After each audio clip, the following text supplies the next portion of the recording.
If the offense isn't good, but they still beat the Titans like 20-17, I'm not freaking out. Just get the early wins. Go 500 in the first 4 games. If you start, I think that's our first win, so 1-0. This is where like the Texans being a year ahead shows, and I think they kind of kick our ass a little bit. Everything else is unknown. So yeah, that's why, like I said, that's why I think that's an opportunity to get a W. What do you think? I'm with you. I think we're going to sit there and, like Lovie Smith says, win me 2 out of 4. I think this will be our loss, and we're going to be 2-2. What's up, everybody? We've been away for a little bit. At least I've been away for a little bit, so we haven't been able to do our regular weekly conversations.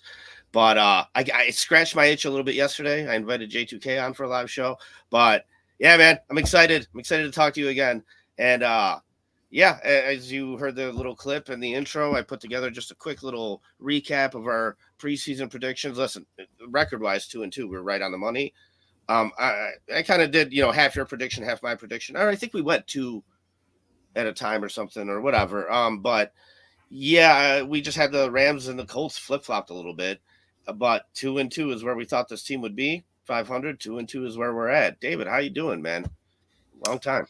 Good, man. Dude, like I in case anybody ever thought that we were done, and my wife said that, maybe people think that we're done because the last video we posted was how much this team sucks and how much Ryan Poles sucks. So and then just like maybe and then just silence for 2 weeks, and everybody, she was like, I hope people don't think you guys just said fuck this shit and like logged out. One more viral short of me just like breaking the computer and right. Then it's done. That's the end of BEARSKIFILM. No, nope. We are so much more scarred as Bears fans. At this point, I kind of enjoy the wounds to an extent. Yeah. So yeah, Foster, dude, love Foster, man. Foster's still kicking and going as a Bears fan. I think we can make it too, right? So, yeah, I love. Remember Foster what he told us? He's like, "Oh, you wouldn't have survived through the '70s."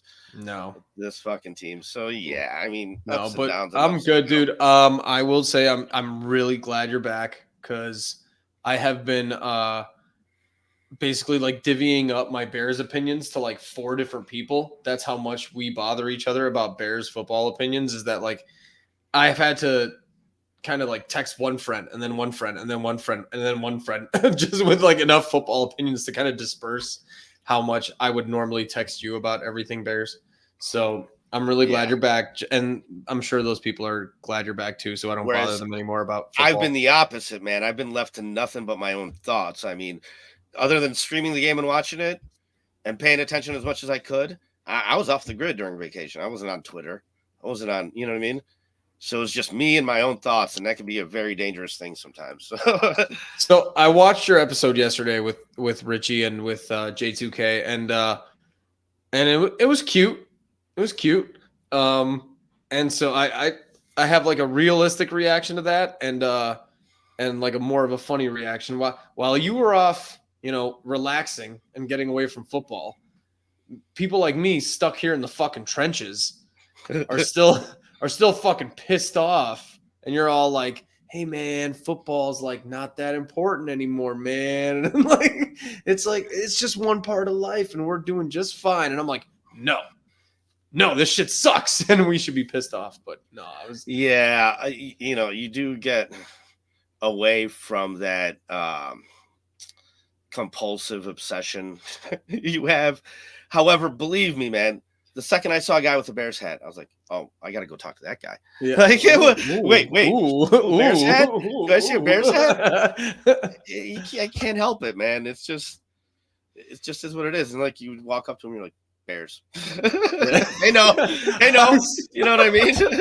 That's so funny that you say that, because I was like literally at the store and I just had this shirt on and some guy just went, Bears. And I went, Bears. And it was fucking great. Man. Yeah. Dude. Foster, shoulda, coulda, woulda every year, man. Come on. Yeah. You are what your record says you are. It is what it is, man. Like, there's opportunities in every single game.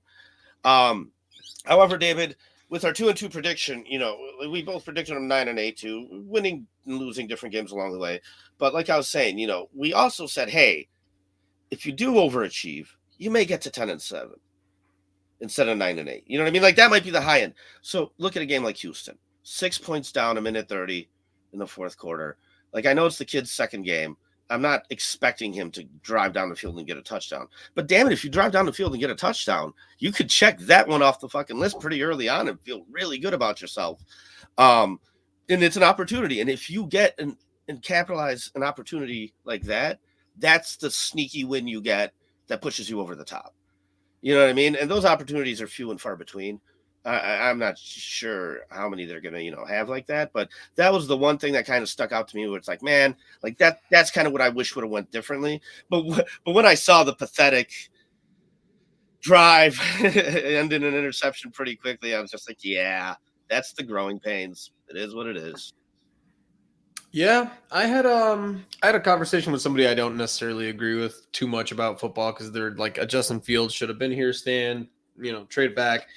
And the best thing I could say to those people who get angry, and I'm like, you know what, it is a lot of more of the same, but just in a different way, right?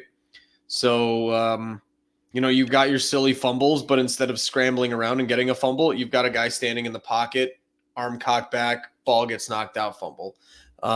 Instead of Justin Fields just standing in the pocket too long, you've got Caleb Williams standing in the pocket too long, but he's actually in the pocket getting sacked when you're like, just throw it away, just throw it away, just throw it away. So it's more of the same.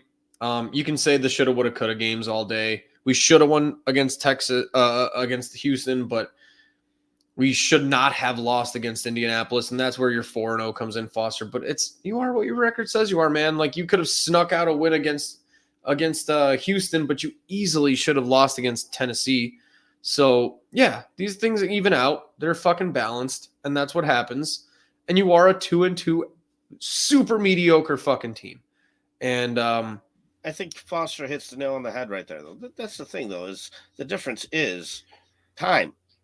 Like, and dude, we were both really big Justin Fields fans, David. We really were. And at the very start, as soon as he was drafted, just like as soon as Caleb was drafted, we had the same exact conversation where it's like, hey, we both understand that in 3 years from now, if this thing isn't clicking and going, it's time to move on, regardless of the feelings we have for the player. Regardless of how much you like Justin Fields. In 3 years, you can't be left scratching your head. You got to pay the guy. And then, yeah, dude, so for all the people that think that we should have kept him, okay, just the contract situation alone is huge. Yeah. You got to be good enough to sit there and carry a team on your shoulders. Yeah, we don't even need to. Yeah, we don't even need to get into all that, but yeah, exactly. So, but the same thing with Caleb Williams, man. There's a time frame here. There's a time frame for growth, right? And we all want the growth. A lot of people expected it a lot faster than it tends to happen. There's some guys that come into this league and just can play and ball and have, pretty instant success. But there's guys that have instant success and then fail. Look at Nick Foles. Mm-hmm. You know what I mean? So, yeah, obviously, like I always say, it takes me about 3 years to really, truly have a solid opinion on a quarterback. I had this thought last night, and I said, if you really want to be picky, and I don't even want to say like be a dick or whatever, but like if you really want to be just kind of like particular about speeding up this process, you can give Caleb Williams 2 years. Just because of his talent level and his skill set and everything. You can say by the end of year 2, you should know, but me and you are always going to be in the 3, right? Like 3-year window. And it was very much just like a high thought on a Friday night. And I just hope we're not Jacksonville. Because I think the trajectory, me and you were always comparing teams and like, who are we? When we said Justin Fields was going to stay here for a while, we said the best case scenario, you're the Miami Dolphins. You get a new offensive coordinator. They unlock Justin Fields, and then you get, Mike McDaniel doing some crazy stuff. And then now the projection has changed to like, hope you can be Houston or Buffalo. And now I thought like, man, you know what this team's comparison is? And unfortunately, it's closer than you want it to be, is that depending on whoever the next head coaching hire is, and we can have that conversation some other time about if Eberflus is going to be here long term. I don't think me and you, either one of us, think he's going to be. But I think he might be, but I don't want him to be. Christ. But I don't want him to be. We've fucked that up already. We're a year late on that. But that's what you're saying, though. You know why Jacksonville is Jacksonville? Because they waited 2 extra years. Doug Peterson. Because it's Doug Peterson. Because they waited 2 extra years. At the end of the day, like, I know that guy's got a Super Bowl ring, but yeah, Nick Foles as your MVP, you got really, really lucky there. You know, you get to these situations where, yeah, you do need a very good coaching staff to be able to go all the way and compete. I mean, look at the 49ers with Kyle Shanahan. They still haven't won one. Like, question for you, though. Like, do you think Trevor Lawrence's skill set sucks? No. So what's the problem for Trevor Lawrence? Listen, man, there's only a small handful of guys that we've seen that are totally capable of doing most of the work on their own. And we tend to idolize these guys and then try and compare everybody else to him. If he's not Brady or Peyton Manning, or you see what I'm saying? Like, okay, so maybe that's a guy, maybe that's a guy that can do it, but then he needs more around him to be better for that success to happen.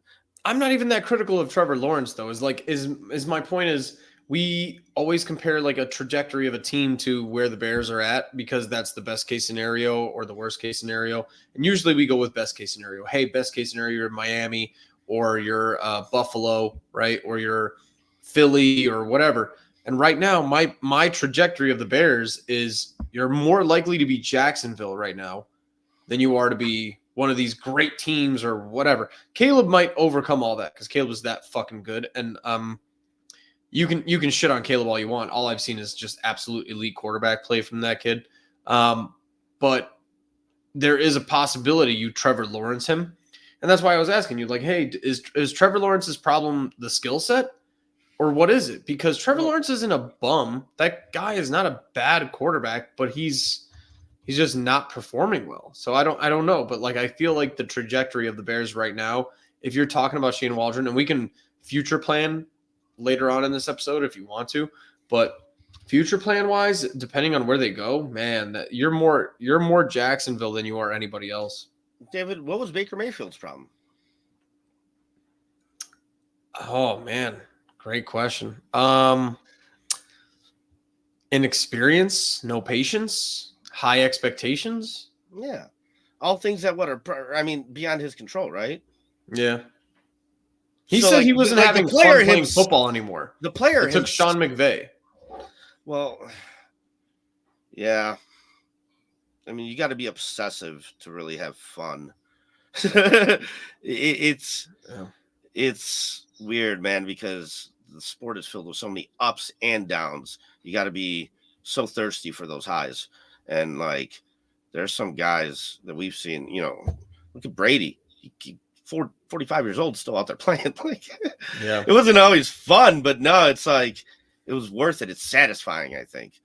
You know what I mean? It's different. Like, but Baker as a player, man, he's always been capable, right? So it's so hard, man. You got to get so lucky sometimes. And we said it that like we just want a quarterback that's not such a yes man anymore. Somebody that like has to depend on being groomed. We kind of wanted a guy that maybe is cocky to an extent that he can learn through his experiences regardless of what he's being told. And I think we've seen that a little bit. I kind of have. I've heard him mouth off to Waldron once because the play wasn't coming in quick enough. Man, that's good. You are setting the expectation for your offensive coordinator as a rookie quarterback for how this is going to be done. That's something I like. I saw him talking with DJ Moore, Keenan Allen on the sideline, trying to figure out what's going on. And I think the next drive, DJ Moore wanted to put the touchdown. Shit like that. Like, yeah, dude, you go through some downs, but you can't just be sitting there on the bench like, fucking wallowing in the moment. No, go fucking figure this shit out. Be studying your mistake. Have the fucking pad in your hand. Look at it. You get that fucking backwards head look when you're getting your head bashed in. and there's nothing you could do about it. But yeah, There's so many tangents that I'm kind of like, I'm sorry. your point is not wrong, but there's so many tangents that are kind of coming from this. So like, I don't know if you want to go into any type of like conversational scripted stuff, or like, do you want me to just go off on this with tangents? Because I can go off on tangents right now. It's a what, Saturday show? Let's do it. Okay. Cheers. So going into the show, I thought about a few things, and that, I was kind of laughing in my head. I watched you with Richie and J2K and Foster. If you ever want to come on, I'd love to talk to Foster, just to have a third voice, or Black Bear or anybody. But my thought was, your sunshine and rainbows a little bit more now, because you've kind of had a moment to step back and relax and maybe not feel so bad, because it's still 2-2. It's what we expected. I'm gonna respectfully disagree, and I'm gonna stay pissed the whole fucking year. I'm gonna stay so fucking angry about this wasted fucking year. That is what it is. That you can say like, hey, we're gonna go 9-7, and it's a pretty good progression year, and it's Caleb growing, and it's this and that. I'm gonna stay in the camp of, I'm gonna stay fucking pissed. And here's why I'm gonna stay fucking pissed. There's different. We said this, and yesterday you said this a lot. This year, a lot of it is gonna come down to eye test, and a lot of it is gonna come down to, what are you doing future proofing, right? So I thought through my my tangents and my different alternate realities and stuff. So let's say you do end up 9-7, exactly where we fucking predicted. 9-8. 9-8. I'm sorry, I forget. I know. Sorry. Modern NFL schedule. Sorry, I got hiccups. So let's say you go 9-8, but Shane Waldron is middling as fuck. You're carried by your defense, and Matt Eberflus is so good that it's indispensable, and that you can't break up that defense or that scheme apart again and all that stuff. Best case scenario, you hire some sort of offensive genius like Kyle Shanahan. Let's say the 49ers collapse. Let's say the Dolphins collapse and fire Mike McDaniel, and you want to do that. The best case scenario next year, and it will never happen, I will put this at less than 1%. This is an actual NFL thing that'll happen. Matt Eberflus would be a absolute top tier, top 5, maybe the best defensive coordinator in the NFL. Matt Eberflus's job for the next 10 years, if he wants to stay in the NFL, is to be an absolute dynamite fucking defensive coordinator. But if he goes to be a defensive coordinator somewhere, it's not going to be on the Bears. Best case scenario for you as a Bears fan is that Matt Eberflus takes a demotion and lets Kyle Shanahan become the offensive coordinator and the head coach, and then Matt Eberflus stays here. Yeah, because he's a good fucking defensive coordinator. That just doesn't happen in the NFL. And go ahead, comment on that if you want to. But that's just never going to happen. I still want Vic Fangio. It'll never That's what happen. I wanted for Vic Fangio, David. Yeah. Do what the fucking Steelers did. Do what the Packers did. Dom Capers, Dick LeBeau, they just stayed. Steve Spagnuolo in Kansas City. They just stayed, man. They just stayed. Figure this shit out on the other side of the football, because the defense is figured out. The defense is done. The defense is set. But here's the problem with what you do when you hire. And I'm going to go on a one tangent, right? Like the Matt Eberflus ideal situation tangent. You get a really good offensive mind in here. You help him with Caleb Williams. You have Matt Eberflus go to defensive coordinator. Crimson, I respectfully disagree. I think he's doing just fine. I think maybe he's doing a little bit of rotational stuff that you don't agree with necessarily, but it could be for a lot of reasons. It's rest. It's situational things. It's doing fine. He has a top 5 defense, and specifically like maybe Montez Sweat isn't as healthy as you think he is, and there's some players and gaps that you could fill. But the problem there is that once you shuffle up the offense, whether you keep Matt Eberflus here and then you go with another offensive coordinator, here's my nightmare scenario. I'm just going to fast forward through my rant. My nightmare scenario is you go 9-8 and you think everything is fine. And so are we talking about next year, Shane Waldron, Matt Eberflus, and 3 of your first 4 picks in the draft are offensive linemen and defensive linemen. And now you're reverse building through the trenches. And now you're pretending like everything can be fixed with more talent and everything can be fixed with this goes back to like 3 weeks ago, 4 weeks ago when I said Ryan Poles has been so fucking arrogant about the trenches and he just keeps thinking he can find these guys. So it's, if anything, on the field, there's one position where there's a bunch of 6'5", 320-pound guys. Why are they all different? They're all strong. They're all big. They're all properly sized. It's coaching. It's, scheme. It's offensive coordinator. It's offensive line coach. It's whatever it is. It's the Bill Belichick quote. Just do your job. However, I will put you in the best position for you to be able to do that job. What drives me nuts is, dude, in my opinion, like Tevin Jenkins is a right guard. Yeah. I used to love putting film together on him. I can't now. Ever since he's on the left side, he clearly struggles more on that side. Why are you shuffling this shit? Like, you had a guy in a position where he's doing well. Stop it. Just let him keep doing it. Let him get better. Don't add something new for no fucking reason out of necessity. Like that's where I feel like the coaching kind of bothers me a little bit. But it's all offensive problems. And you're right. We're like back in the situation where we really, really need to, and we said this too, we really need to hope that Shane Waldron is like head coach capable material, like that he's going to sit there and masterfully, lead this offense with control. He's not. Of course he's not. And so the scenario you laid out is exactly what's going to happen. Like, unless Matt Eberflus gets 7 wins or less, if you flatline at 7 wins and repeat the same record you did last year, the idea is to get better year after year. You can make a case that, like, okay, why? You know what I mean? If you get 8 wins, 9 wins, he's staying, David. I'm not going anywhere. That's the catastrophic. That's the nuclear option, man, dude. Like, to me, if anybody thinks that like 8 or 9 wins is fixable, and then you just, Shane Waldron just needs more offensive linemen, so we're going to spend our first round pick on a right tackle and a left tackle, and then third round pick on a center, and yada. I don't believe in that. I don't believe that. First of all, there's an epidemic in the NFL of underperforming offensive and offensive linemen specifically. Defensive linemen, there's plenty of them, but that's just how it is. And most teams that are good make it work. Buffalo, I think I texted you this while you were gone. Buffalo got rid of their 2 most important interior offensive linemen, and they have the number 1 offensive line in the NFL right now based on statistics. So whether you want to give that credit to Josh Allen or Joe Brady or whoever the fuck you want to give it to, it's a scheme thing. It's a skill thing. It's knowing what you got thing.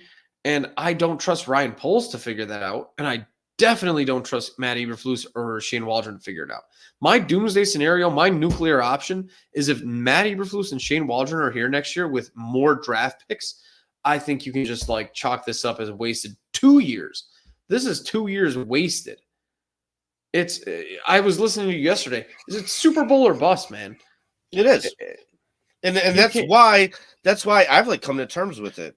It's not going to be Super Bowl, which means for me it's going to be bust. And then you start to ask yourself, well, how bad of a bust? Look at the Cardinals. Cliff Kingsbury was there. Man, they went like 5-10. Then they went like 8-8. Then they went 11-6. But it's like they couldn't win in the playoffs. And then the next year, I think they went like 4-13. And then Kingsbury got let go. You see what I'm saying? You like hit this wall, and then there's a drop off. So unless there's a stalemate or a drop off, as long as the wins keep going up, that front office is not going to move on from them. It's just not. The fundamental issue with the way that the team is constructed right now, though, is that it's Eberflus and there's no one else. Eric Washington got hired as a assistant to Matt Eberflus. Like, hey, dude, you're going to be helping run the defensive coordination scheme, but Matt Eberflus is still going to call the plays. And then you have Shane Waldron, who, if he fails, he's not head coaching material. If Matt Eberflus failed, you can't promote Shane Waldron. There is no like scenario where Shane Waldron is now your interim head coach or Shane Waldron fails. Shane Waldron brought in his own staff. So if you're firing Shane Waldron, you're promoting his, whatever, his quarterback. Chris Morgan. Or you're promoting Chris Morgan, who's an absolute joke of a fucking positional coach. And now you're stuck.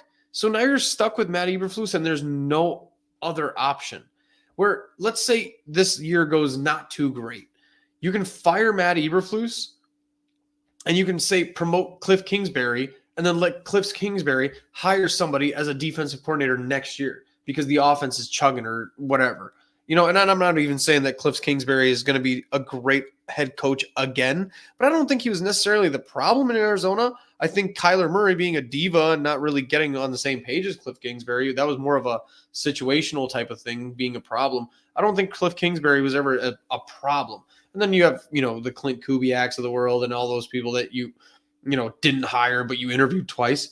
But dude, it's a catastrophe. This is a catastrophe of a wasted year because if you fire everybody and then you hire a new staff, it's a wasted year this year. If you succeed mediocrely, if you just like live in mediocrity with this coaching staff and you do it again next year, there's 0% chance that this is a Super Bowl winning coaching staff. 0. I'm gonna burst everyone's bubble who may think that this team is, their ceiling is their talent. No, their ceiling is their coaching. Their ceiling is their coaching staff, dude. This team has never missed 3. Dude, Darnell Mooney. Remember when Justin Fields didn't have any talent? He had no receivers. And Darnell Mooney had 130 yards and 2 touchdowns with Kirk Cousins in game 4? But the problem was the talent? It's not the talent. It's your ceiling is the coaching staff. And this coaching staff ceiling is 10 wins, dude. Unless Caleb progresses into a superstar and carries it. And that's just so insulting to him. But that's the thing. And so, David, every team's year is a wasted year except for the Kansas City Chiefs. Yeah. That's the damn part of it all. But okay. But let's take it step by step. Let's make the playoffs and compete. Right? Like that, technically, that should be the bar for Eberflus right now. It shouldn't be the amount of wins. It shouldn't be anything. It should be playoffs. That's where it should be set. But as we're both saying, 8 wins, he'll still keep his job. It's not right, but man, it's realistic. It's just what's going to happen. But I hear you, man.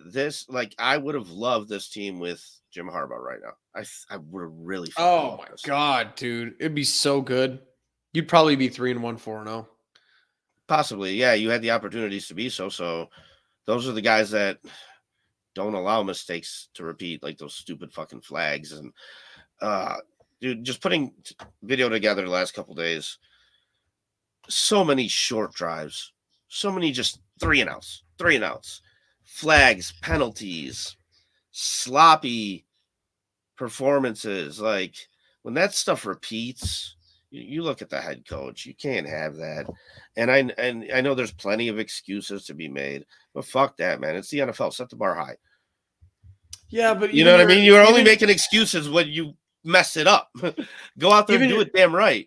But even your backdoor scenario is that like Caleb progresses so fast that he bails us out. That wasn't the plan this year. The plan was that Eberflus carries the defense and that Shane Waldron knows what he's doing and runs the ball. And you got DeAndre Swift for a reason. Montgomery would have been cheaper at this point, by the way. Probably a more schematic fit, right? And then older, more injury prone. I'm all right with it. Whatever. I mean, it's fine. Crimson, I'm sorry, dude. Playoffs, I don't want to be the Cowboys. We never said we want to be the Cowboys. We said it's Super Bowl or bust. We didn't say playoffs or bust. No, Like, but I do think there's steps to get there. you also have to be in the playoffs to get to the Super Bowl. So like if you Okay. can't even get to the playoffs, then you know, what are you doing? And right now you're in the best division in football and you have the worst coach in the division by a country fucking mile. And I asked that question during the offseason, and people hated answering it. Who's the worst coaching staff in the NFC North? People hated answering it because it's obvious. It sucks. The answer sucks. But it's also insulting that you didn't interview other damn coaches and pretended that you have a perfectly fine staff when clearly you have the worst coaching staff in your division. Like, man, I'm all about upgrades. When there's a clear upgrade like that, it doesn't cost you draft capital. It costs you what, money? Fuck, man. He's got a contract. Cut him early. Pay him. I don't care. Get the right guy in here if the opportunity is there to get the right guy in it. So, David, though, I do think this is going kind of how we thought it was going to go and supposed to go. Well, number one, we're 2-2, just like we thought we would. Second of all, we said the defense has to carry this thing, right? And, well, let's check out this little video.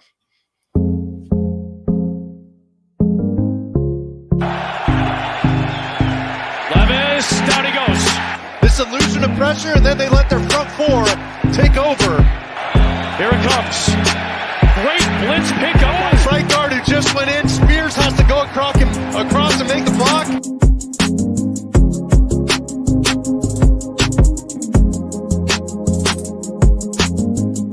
On third down and 6. Here they come. Gordon's coming. Levis get.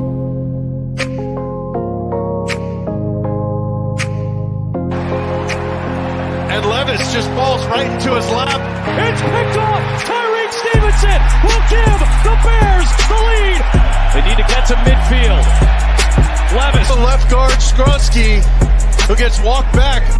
Levis off the back foot. Floats it up for Bourne. Sticks in motion. There's 3-4.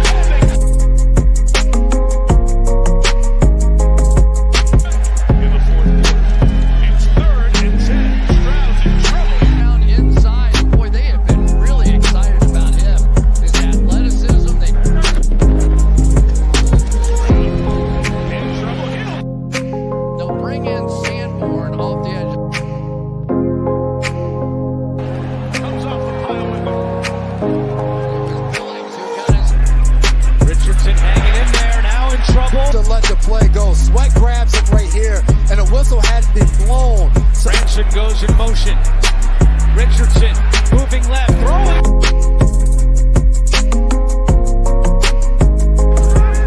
Sweat is coming. Richardson steps up. And just Stafford got caught. 9-on-9 crime. Oh,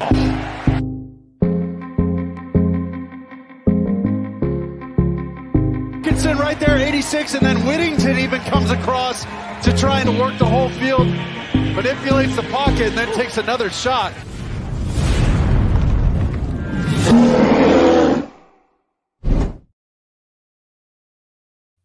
Let me tell you, David, there's a lot more positive from that side of the ball than there is from the other side of the ball in the first 4 games. I couldn't agree more. I want Matt Eberflus to stay on as our defensive coordinator for the next 10 years. This is not realistic. Right, So, exactly. just to address some of the comments, I love interaction. And while you were gone, anytime we do a fantasy football show, by the way, one of my new favorite things is just how interactive they are. And it's so much fun. How much faith do you have in Flus to win a playoff game? Depends on the matchup, but it's close to 0. A playoff game? One playoff game? Close to 0. For me, it's 50-50, 60-40, maybe even in his favor. I think he's capable. Listen, if he is going to do it, it's going to be defensive led, and defensive teams can spike and be very aggressive in the playoffs. And so, yeah, I could see him winning a playoff game. How much faith do I have him in winning 3 playoff games in a row? That's like point. I'd like to see him win 3 regular season games in a row. First do that, right? And against then mediocre teams. I might have Then like let's talk about the best 5% NFC teams. chance confidence of doing it in the playoffs. But yeah, If you're matched up against Philly or Mike McCarthy in Dallas in game 1, yeah, cool. He's not a mental midget compared to those guys.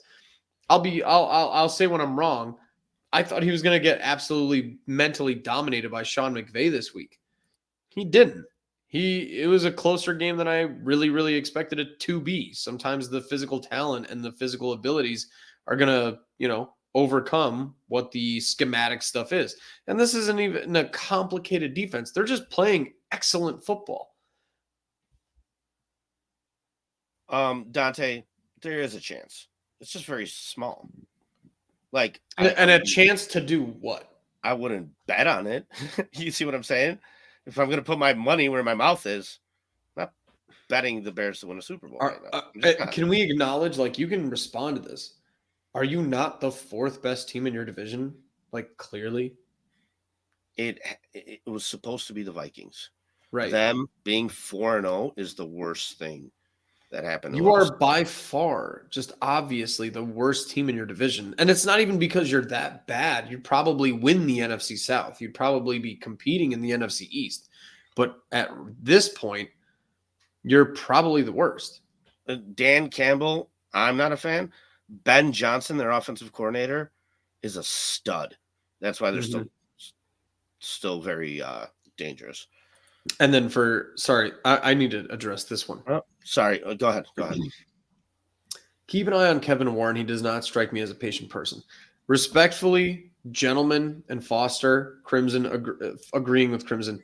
Guys, I think we're hard overestimating how much Kevin Warren has to do with the football operation. He's here to build a stadium.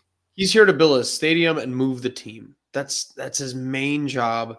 And he checks the paperwork when Ryan Poles signs a player and approves it and says it's a good idea or a bad idea, but he's still going to let him do it. Yeah, and then Kevin Warren is not in charge here, guys.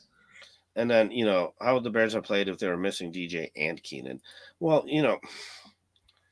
guys, dude, David, we said this before. Listen, and it's a hard reality. Like, wide receivers, you find them everywhere. If you're a great quarterback, you could get Julian Edelman in the 7th and coach him up. You as a quarterback can coach him up. We've talked about this. Mm-hmm. That's why DeAndre Carter, you're seeing some chemistry. It's like, so do you really need to pick a guy super high? I don't know, man. The whole thing, and like, so DJ and Keenan, obviously they are weapons. They are great weapons, super consistent, this and that. But like, let's not act like, these guys aren't capable of having production out there. It falls a lot on the quarterback, man. DJ and Keenan are supposed to make it easier for Caleb, and that's what's supposed to help him grow. But at the end of the day, we've seen quarterbacks out there throwing to no names and making them stars. Yeah. Flus were hired by Ted Phillips and George McCaskey. Now we've been saying that forever, and it's always backwards. It's always, Flus was hired first, Poles was hired second. It's a whole problem there. There's definitely tons of upside, dude. But actually, I want to branch off that, David, though, because that's kind of leads perfectly into my next point. I wanted to ask you and talk to you about this because I think we both were at a point where we thought Jaquan Brisker as a safety, it kind of peaked to an extent. Mm-hmm. You know what I mean? As like a solid average. However, recently, yeah, I brought up the point where like he was our leading sacker when we had no defensive line. They would blitz him in like a motherfucker. I think he had like 7 sacks that year. And so then we saw them back off of it when we got Montez Sweat in here and we were able to get some pressure up front. Now you're seeing it sprinkled in as a toy, a gadget. When we know he can do it. So now we just got to do it at the right times and he can have success. And so I was really wondering, like, is this the ceiling for Jaquan Brisker, or can he still get better? Does he still have more of an upside? Lately, I'm leaning a little bit more towards yes than I was before. What do you think? He was the MVP. I texted you that, I think, immediately during that game. I said Jaquan Brisker was MVP of the Rams game by a country mile. So I'm pretty happy with where Jaquan Brisker's at, but do it more often. I mean, that's kind of where I'm at with Jaquan Brisker. I mean, stay healthy and do it more often. Dude, play. If you want to, with Kevin Byard there, you have a safety blanket. So if you want to take more risks and you're going to get a sack, an interception, and like 7 tackles a game, dude, you're going to be a top 5 safety in this league. It's not it's not an argument at that point. So I'm really happy with what I saw out of Jaquan Brisker this week. I need to see it more. I'm not going to freak out about it, but I said Jaquan Brisker was, and it was funny because I saw that he got screwed on that interception. And in the moment when it happened, I said, that's not an interception. Like the moment it happened, I knew it too. I was just like, oh, man. That's not an interception. I'm not even going to be upset about it when it gets overturned because it's clearly not. He did not establish control back in the field of play. I didn't even get upset about it, but I was like, use that to motivate you, dude. Like play your balls off the rest of the game and kick some ass. And he did. And that was make nice yourself to see. worth an extension when it comes to contract time for you, bud. And like that's we were the thing. saying, Kyler Gordon and Jaquan Brisker, they're on the same timetable, and right now they're both pretty decent, but they need to sign some team-friendly contracts because they're not playing exceptional. And if Jaquan Brisker plays exceptionally in the next like 3 to 4 weeks, like, yeah, cool, you're going to be the guy with the contract extension first. That's fine. And you know what's interesting is when Eddie Jackson was here, he was the one taking the risks. Yeah. He was the one that's feeling it out and just going to blitz in this play because he just feels it's the right thing to do and stuff like that. And it kind of forced Jaquan Brisker to be that safety blanket a little bit. And now with Kevin Byard, you're right. It's flipped. He's a solid safety back there, and he's your safety blanket. And I like the opportunities that Jaquan Brisker is getting. I hope he makes the most of them. David, I also, you know me, I'm not a red zone person. I haven't even done fantasy football in a couple of years. I can't do that stuff. And for me, I go to the games. I love the games. Field position battle is a real thing. I love the roller coaster ride. I'd rather watch a full NFL game of any two teams than a touchdown here and a touchdown here and whatever. Like for me, it's like watching a movie. It's an enjoyment. Torrey Taylor. I mean, dude, special teams is very underrated. And man, in order to help solidify a lead and make it as hard as you possibly can for the other team to come back and claw back at you, that kid made that a nightmare for the Rams to try and sit there and put up any kind of fight, man. Every time they got the ball, they had to go the whole full field. Any 4th-round pick that has that much impact on any game is probably going to be like, considered a successful pick, right? A 4th-round pick that has, changes 20 to 40 yards of field position per game. Like that dude easily cleared like probably 60 to 80 changes of yardage against the Rams. He was probably the 2nd, 3rd most important player of the game that week. For the first time in my life, David, I saw a replay of a punt where it wasn't like because it's a turnover because the ball touched the guy and they're replaying to see if it touched him or something. They're replaying and they're like, look at that backspin. I'm happy with it. I don't know how much to say. Like if he helps you change the trajectory of 2 to 3 games this year, he's probably an excellent draft pick. A 4th-round pick that helps you win 2 to 3 games just on field position and, off like putting your defense in the right position. I don't know. I'm not gonna 10 to 12. I'm not gonna freak out about it, but it was awesome. Here for 10 to 12 years if you can too. As long as he's doing that, yeah. I think Caleb is sorry. This is a random, more of like a TMZ comment than a football comment.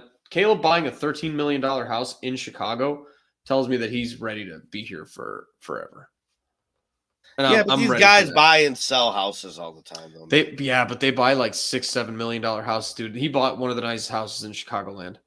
It's a $13 million mansion with like a complex. I just extra.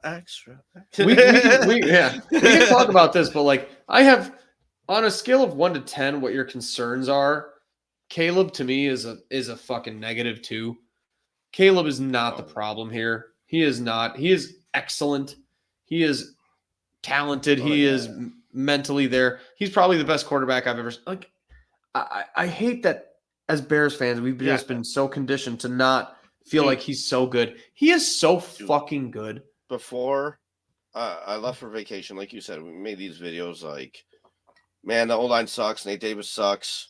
Ryan Bates isn't that good, blah, blah, blah. And then we just kind of went silent because, like I said, I went on vacation. But right before I left, I had a conversation with somebody. And once again, they're like, this lazy take, your lazy take.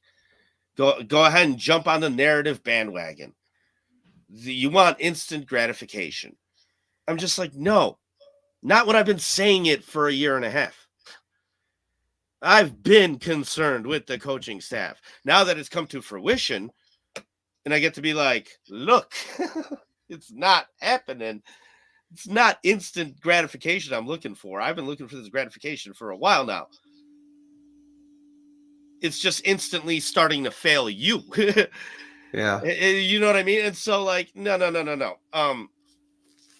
There's not much here. And I'm way more confident about saying this because I used to be like, man, I don't want to not like Eberflus. I just don't know why I should like Eberflus, this or that. No, I'm way more comfortable saying now, as a whole, I don't believe they'll get it done. And if it's Super Bowl or bust, and if it's, helping this kid progress, like, yes, there is flashes, but that's fool's gold, man. Don't get trapped in the middle here. Like, these players on the defense are good fucking players, man. You could get somebody else in here and have the same, if not better, production. Let's not kid ourselves. Okay. It's not like you said, Flus may be a good coordinator in this league for sure. I'm not saying he's not, but there's also other good coordinators out there in this league. Right? Our problem is on the other side of the ball where he's not really doing anything about it. And we're hoping that some guy we just brought in is going to, like I said, coach this thing up to excellence. It's a shitty plan. It really is. Dude, that's why when you said that, if there's anything that's going to overcome for us this season, it's Caleb Williams. I don't want that to be the case because, it'd be nice to see him progress and become like the leader of the team in year one. But I don't expect that out of him. And if we have to do another year of Shane Waldron with him, but with better offensive linemen, I don't know if that's the right move moving forward. Yeah, but like I said, who did Rodgers win with? Who was his coordinator? I know. It's Joe Philbin. Joe Philbin. He was terrible. So it can happen, is all I'm saying. It can happen. So any chance we have, it's kind of that way. Or this defense spikes. You have a top 5 defense. You have a good special teams unit, and they lead the way. So I thought about this last night, and I'm glad you kind of triggered this for me. What would you say? The NFL is a long season, and it's going to have its ups and downs, and it's going to have its luck. Would you say on defense, have they had good luck so far or bad luck so far? I'm only asking this because they haven't really had many pick sixes or turnovers in like the red zone and the opposite red zone. So against the Rams, I think they had that one awesome Darrell Taylor sack led directly to Roschon's touchdown. Against the Titans, they had the pick six with Tyreek. That led to a touchdown. But overall, it just feels a little bit balanced. And then on offense, in terms of injury and like good luck, there's no like crazy 50-50 ball plays that I can think of on offense where Caleb just threw up a ball and Rome came down with it. I don't know which way you would lean as in terms of good luck, because a lot of the NFL is just luck. And right now on defense, I would say I would say they're definitely in the good luck category as opposed to the bad luck. And on offense, I would say they're on the bad luck category rather than the good luck. What do you think? So, and like I said, it's talent, health, and luck. And it's a balance between the three. The defense has been pretty healthy, and it's pretty talented. And so now, even opposite of Montez Sweat, you got guys that are actually stepping up to the opportunity in critical moments. It doesn't always show up on the stat sheet, but like Walker, he's the one that won that Tennessee Titans game. He's the one that got the damn pressure that made Will Levis just throw that thing out there. And Tyreek Stevenson was there. Sure, he intercepted it. Sure, he ran it back. Thank you, Nathan Walker. Basher. Thank you, Walker, though. Exactly. Where it's like, that's the stuff that makes those guys really worth it. And if you're talented and healthy, you don't really need the luck. So I don't think there's necessarily been any good luck. There hasn't been any bad luck. You're not getting defensive pass interference flags thrown on you in shitty situations and things like that we've seen before. On the offensive side of the ball, you haven't necessarily been healthy. The talent is fresh and new, very mixed matched, and the luck has been bad. Do you think that this team is going to just like gel though mid-year? Listen, this schedule is the only time in my life I've ever seen a schedule set up in a way where it gives you the most opportunity to get your fucking shit together before you play one divisional game. Yeah.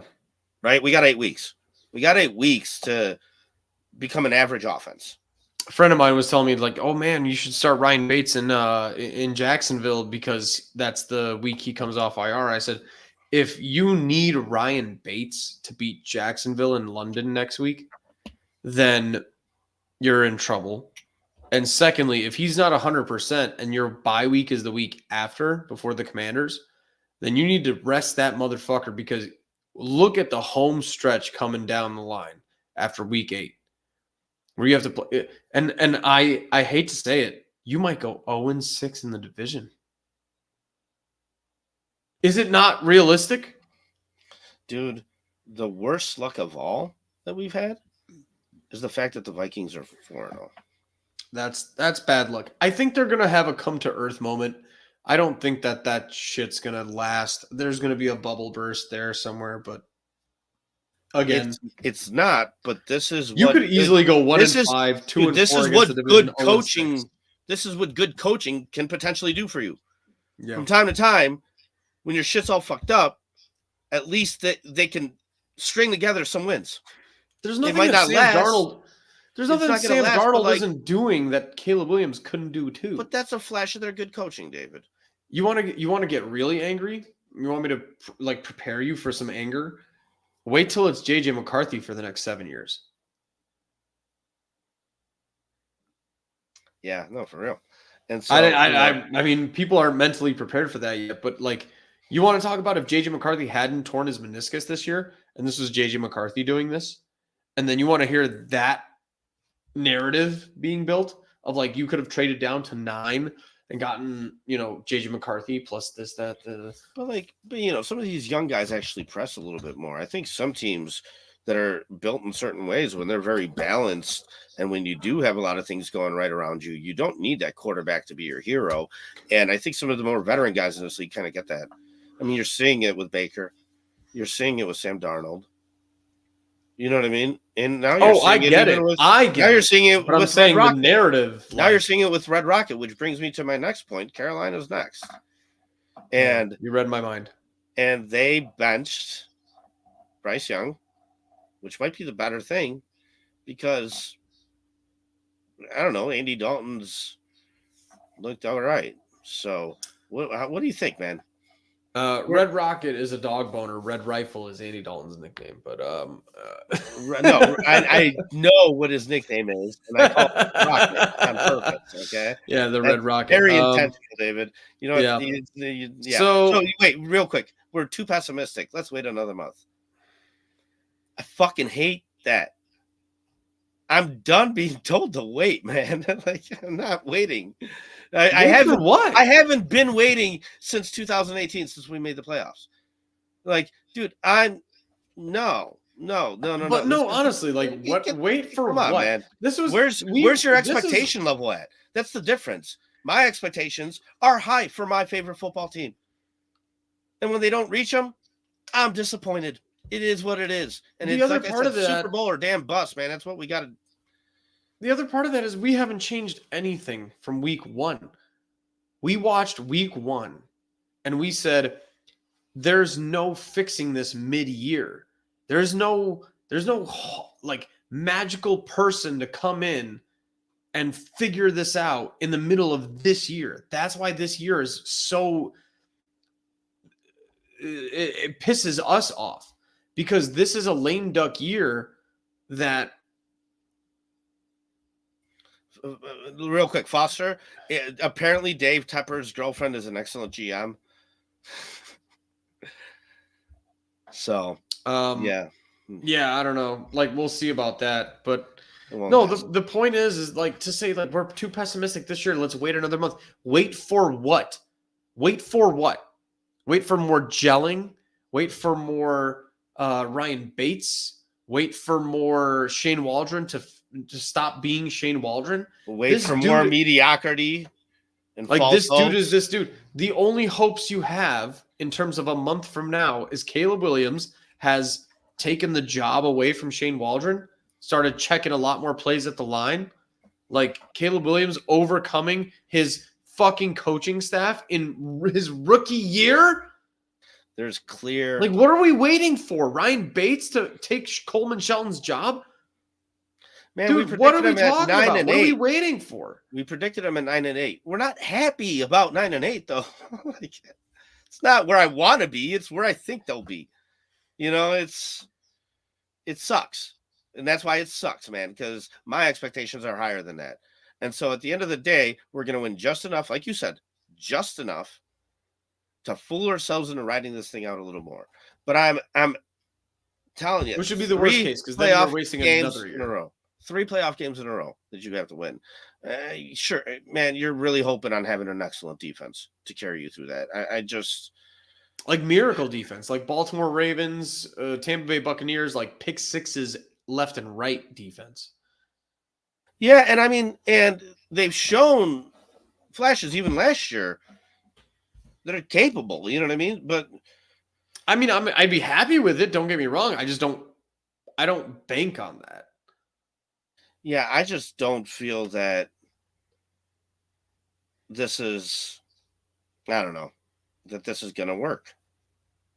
So in that case, like, I would rather cut the cord earlier than later, and clearly upgrade at things that are like obvious that need upgrading. I mean, dude, even back to the draft, we were like center, guard, obvious. You can't band-aid that. Those are your top needs. You don't band-aid your top needs. You don't get shot and put a fucking band-aid on yourself. You need surgery. You know what I mean? So, okay, maybe you could band-aid the smaller problems, but it was kind of mismanaged. And then same thing with coaching. Like, you're the worst coaching staff in the NFC North. You are. And you just replaced your offensive and defensive coordinators. Let's not act like these guys are great. Anybody could have had them. Right. And you just don't know how to talent evaluate at that point, because you've interviewed all these people who are having massive success in the NFL, and you thought that you knew better. And that's where we're like, you know, week 1 we used arrogance. It's the arrogance. We said that. I said that word a lot. And the further on the season goes on, arrogance, man. It's just, it's the little clip from Hard Knocks where it's like Velus Jones had a good run in the preseason and he's back. Shut the fuck up. He's back. Oh, year 3, he's back. Shut the fuck up, dude. Like, sometimes it's just a physical game with physical dudes. It's not because you're clever and you're smarter than everybody else. Like, whatever. Yeah, I don't know. So You want to tell me about offensive line consistency, and then you fucking remove Nate Davis from the equation and you start having offensive performance, because it's not about consistency. It's about a guy performing his job better than the other fucking asshole. once you get the right 5 guys, then they could get better as a unit consistently. But if you don't have the right 5 guys, no, it's not going to happen. Dude, Pryor came in and did a better job at right guard than Nate Davis did all year. And you're going to tell me it's about consistency? So what, you need to consistently see Nate Davis fuck up till he figures it out? Shut the fuck up. Just put your best players out there. Guys who want to play. Pryor wanted to fucking hustle, and he ran, and he hit hard. Like, stop. It's not that complicated sometimes. yeah, dude, that's what I mean. To me, it's just not going to happen with this coaching staff. So it is a lame duck year. And it is a lame duck. The worst and part the about worst it is case it might scenario, be, like you said, a lame duck 2 years. And I hope that's worst not case it. scenario is that it's a lame duck year again next year with the same coaching Because staff. we That'd are be going to the beat worst the case scenario. Panthers. Because we are going to beat the Panthers, and we're going to be 3-2. Probably. Yeah, pretty much. And it's not going to be pretty. And you're gonna take the Panthers team and you're going to beat them 24-21. And we're in the middle. It's not going to look great. We're in the middle. The plan is to not get stuck in the middle. You hear that it's the worst place to be in all of sports. So, Just how you get better if you're in the middle. Yeah, exactly. It's rough. It's a lot of false hopes. You get fooled. Yeah. And they're thinking you're better than not. You get fooled into saying, oh, all we need this year is a kicker. That's all we need this offseason is a kicker. Everything else is fine. We just need a kicker. Remember that? And then everything else wasn't fine. Everything else was shit. You just had a good year. And Nate Davis played more snaps due to necessity because he got benched and then Tevin Jenkins got hurt. I mean, David, I do want to comment on this a little bit. 45-10 Bears. Okay. This is one thing we kind of hit with J2K. We're like, as far as opportunities go, is there an opportunity here for Caleb to really, really, really take control of a game and look good, and for this Bears team to actually kind of run the score up? Are the Panthers that bad? Because if it is, you should take full advantage of that. And you know what I mean? And be aggressive even with a lead. I'll be back 1 second. Yeah, for sure. Because you're not going to have very many matchups, especially like we talked about with the later half of the season.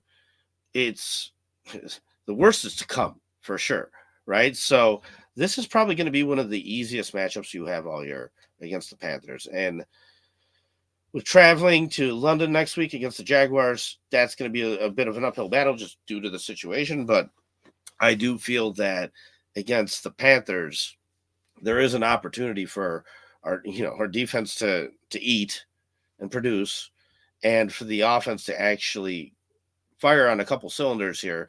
And if we could get a lead early, I definitely think that we should stay aggressive and try and stack points and build confidence, because that's what these first 8 games are all about right now. It is all about gelling. It is all about trying to, like I said, get this offense at least to a point where they're average, but consistently average. You can't do these ups and downs. That's what kills you a lot. If you can build consistency, that's when you can build the framework to grow from, and to sit there and be able to, like I said, take control of a game and take control of a team and really kind of stick it to them. That's something you need to let this kid experience at some point, and there's not going to be a better opportunity than this matchup. What do you think? Addressing Foster's comment and then going back to where our Panthers predictions are, is 31-17 Bears is a must win. You lose, where are you? Yeah, dude, it's a must win. Are you kidding? If you lose to the Panthers, Foster, and I don't mean that in any condescending way, I genuinely agree with you. Dude, if you lose this, you're fucked.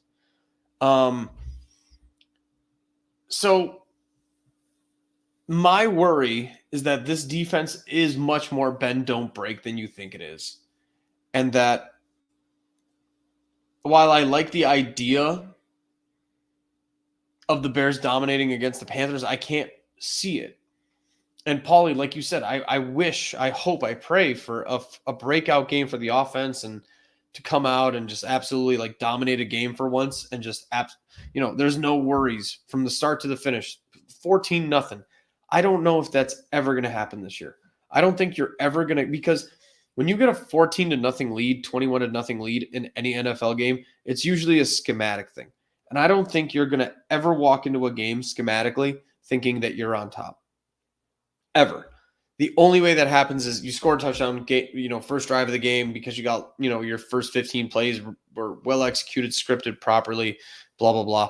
And then it's a pick six on Andy Dalton. 14-0, great.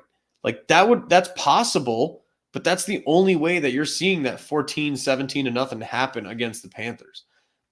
Much more likely is that your first two drives end up with 3 points. You end up with one field goal out of your first two drives. Andy Dalton probably gets a touchdown on his first two drives, and you're playing a 7-3 game. And now it's every single Bears game that you've seen all season long last year, all season long 2 years before, all season long so far this year. And that's where I'm at. I do genuinely predict a win out of just pure bashing your head into the wall, and this defense is going to be really fucking good. But I'm saying it's more of like a 17-13 win, a 21-13 win, 31-17. Dude, I hope you're right, Foster. But like, where do you get 31 points? Well, so that's what I was saying though, David.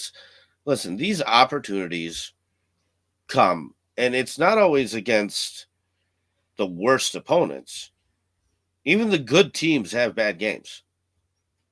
All right. Like, it's any given Sunday in the NFL. You said it yourself in the episode we did before I went for vacation. You said it's nearly impossible for a team to go 0-17 in today's modern NFL. Right? Like, teams go out there and have bad games. So when you're facing that opponent that has a bad game and you capitalize on that, you know what I mean? It doesn't always mean it's going to come against the worst opponent you're going to face. I think the Carolina Panthers might be the worst opponent we face, but you're very well right. It might be closer than we think. The games are always, you just got to kind of go with the flow. However, I do think there's the most opportunity here for this to be one of those games where we could stack some points. Doesn't mean it's going to happen. I don't know. We just got to see how it goes. Like you said, if Andy Dalton is able to keep up or score or whatever early on in this and that, then yeah, it might be a closer game than we think. But chances wise, I do think that, yeah, you have an opportunity this week to be able to put up some high numbers by getting a pick six off Andy Dalton, or by, pinning him deep and getting the ball back on a 3-and-out and giving Caleb a short field, or this and that. Or there's ways the Panthers could really fuck this up, is what I'm saying. And I see that as a lot more possible than other teams. And a lot of these comments, and guys, like we pride ourselves on being realistic and just kind of balanced. Every comment we're getting is just, well, if this happened for the Bears, they'd beat accused. Guys, we know this. Most decent football fans know this. If you do have these 2 or 3 plays per game that go your way versus go against you, then yes, you probably are a 10-win team or an 11-win team. The difference is that most of the time, those reasons those things happen is coaching, which you are a definite negative in. I wouldn't even say that the coaching staff against the Panthers can are get positive. You plus a play or two in a game, and it's a huge difference. Like Foster, like D looking 4th and 4 penalties, like D going in and stopping the Texans, they can't for 5 plays. Panthers D giving up 34 points a game. Agreed. David, you know what's driving me insane?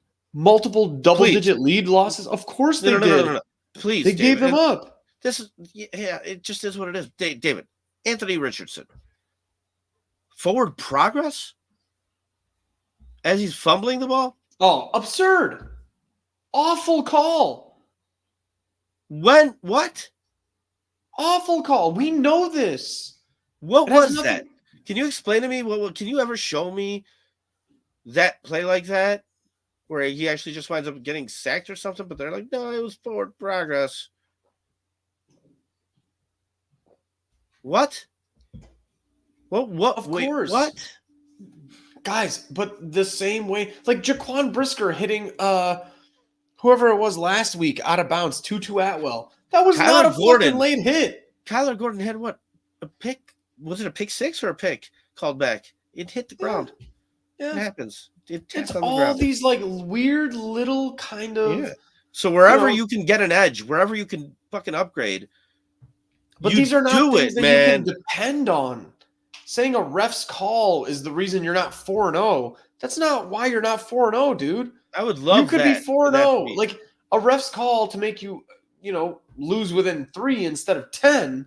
Yeah, I listen to you guys telling us that we're a ref's call away from being 4-0. You need to No, we're prove not. other things No. first. You need to should be prove a lot beating the more. Colts by 21. Yeah, for real. And then a You're- ref's call doesn't matter because the Colts are mediocre as fuck. But guess what? Pittsburgh and Justin Fields are fucking incredible, but then they lose to Indianapolis. It's a weird NFL this year. It's the worst NFL season I've seen in the first 4 weeks in a very long time. It's random and it's weird. And I remember entertaining Paulie, me and you, week 1 preseason or week 3 preseason, and I just, we're all talking about how bad we're going to beat the Titans, and I said, Paulie, what if we lose 30 to 14? And we almost lost 30 to 14. I know. So, it's the Panthers. And you know what? Ever since Andy Dalton came in, there's a fucking decent chance that they can be consistent drive after drive after drive. And so it might be a Dalton's rock thing is going to be longevity. But he's got 4 games in him.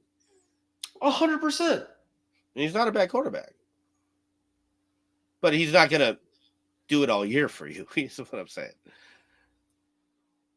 Top 25 QB. What are you talking about, dude? Who? Where?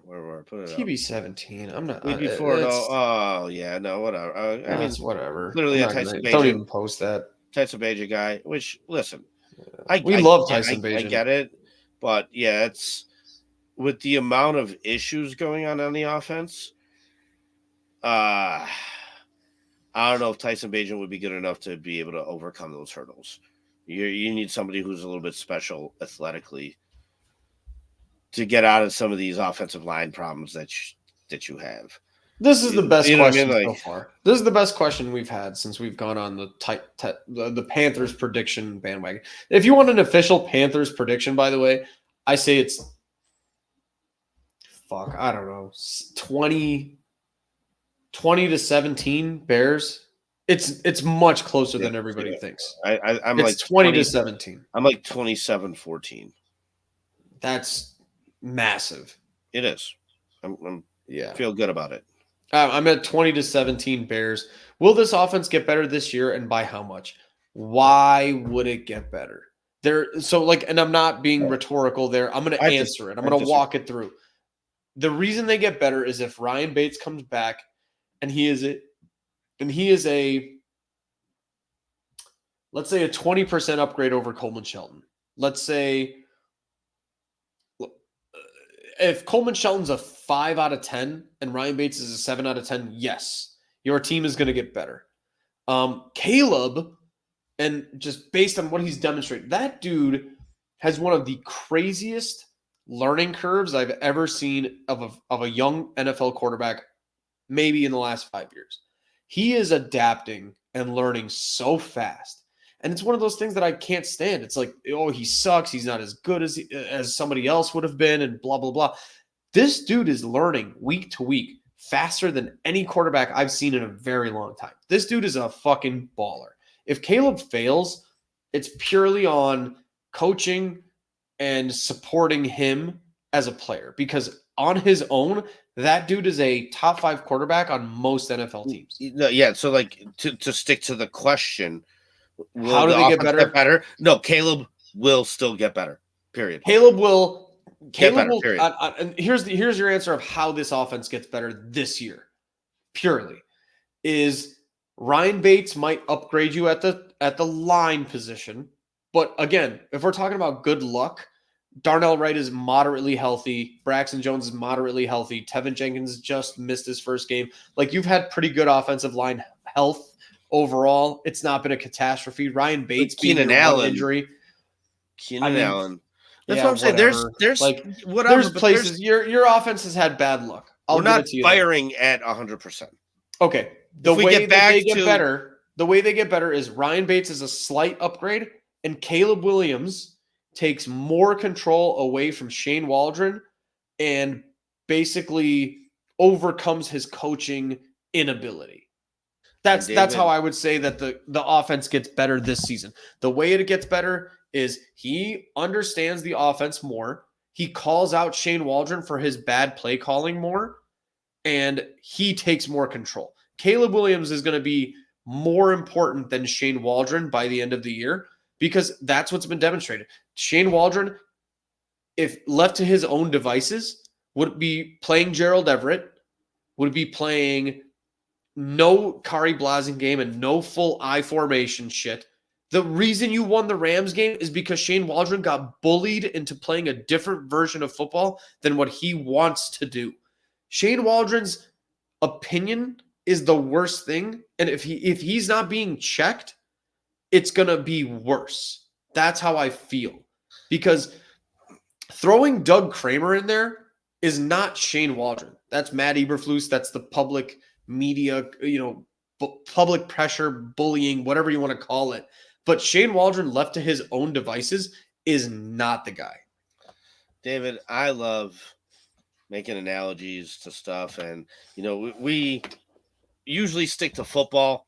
Very rarely do we get into personal stories and this and that. But, just for everybody that knows, the way we know each other is through work.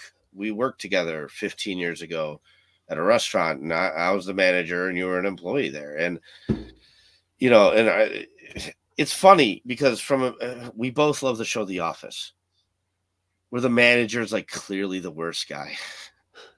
But it's fine. Everything's cool. We're floating. We're surviving. Let's club dub it. Let's chill.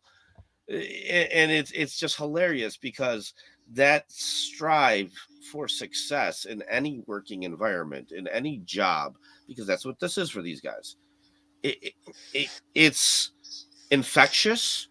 And when you have good people, when I had good employees and they set a standard for my management, because listen, I'm cool with being just like Michael from The Office. We're good, man. We can just ride this thing out. I don't care. I get paid hourly or whatever, salary. It just doesn't matter. But when you have employees that are good and you see those opportunities, it is an infectious thing. And when your employees set standards for you as a management, you have to be personally in a mental state of accepting that instead of just being no, I'm the boss. You listen to me. So I told you, one of my favorite things that I saw was Caleb Williams barking at Shane Waldron because he didn't get the damn play fast enough. It's a tiny thing that's so necessary to do every time the fucking play doesn't come in fast enough. Every time I'd be barking at him. Yeah. Because my goals are clearly higher than yours. And I want to do this fucking thing right. I don't care if I'm on the field. This is what I need. And when you set those expectations, those guys either perform and get better and meet those, or you need to replace them. At least there's a clear, defined fucking line here set of whether you're doing good or not. And shit like that just shouldn't be an issue.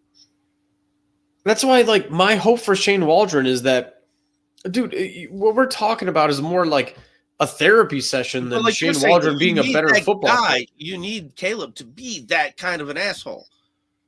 Justin Fields wasn't about to do that. Yeah. He did it week 13 in his third year. Yeah. Finally clap back a little. No, that's what I'm saying. My expectations set high. Caleb's expectations are clearly set high as well. Yeah. Foster, being a classy fucking gentleman that he is, man, agreed. We are not making fun of anybody as the fucking person. This is football. Foster, good call. Like, everybody chill out. Stop having so much emotional attachment to every person that you like. What we're talking about is Caleb being a better quarterback and knowing what he's doing better than Shane Waldron does as an offensive coordinator. I have no interest in Caleb Williams. If he sucks, he sucks. If Shane Waldron sucks, he sucks. Yeah, whatever. The comment section's getting a little wild right now. Yeah, we're gonna end this thing. We're going on an hour 20, so it's usually longer than we go. But I just want to say the right thing. Right, Paulski. Guess he got the plays in on time. Yeah, maybe he did. Okay, but then there's clear other faults, like the actual play calling in itself, and the scheme, and teaching the scheme. And dude, this is a huge job. That's what I'm saying. Like, the expectations are high, and when you don't meet the expectations, then clearly it's a problem, which is why he's gone. Clearly, there were things that he did not do well, which is why you move on from a guy like that.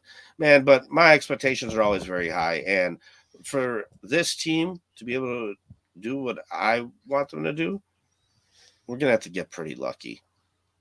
Like, man, I hope I'm wrong. I hope it's a fucking blowout tomorrow, and it's we're like 12 hours away. I can't wait. The Panthers should suck, and we should dominate, but I don't see it happening. I do. I think we will. So, all right, everybody. Thanks for being very active in the comments with us tonight and checking us out. And right on, man. We'll be back in a couple days with another show after this match. Oh, we're back on Bearski's back, baby. Oh, I'm not going away either. I'm going to be pumping that content out, different videos and everything. So, yeah, check us out, subscribe to the channel and everything, and bear down, everybody. Yep.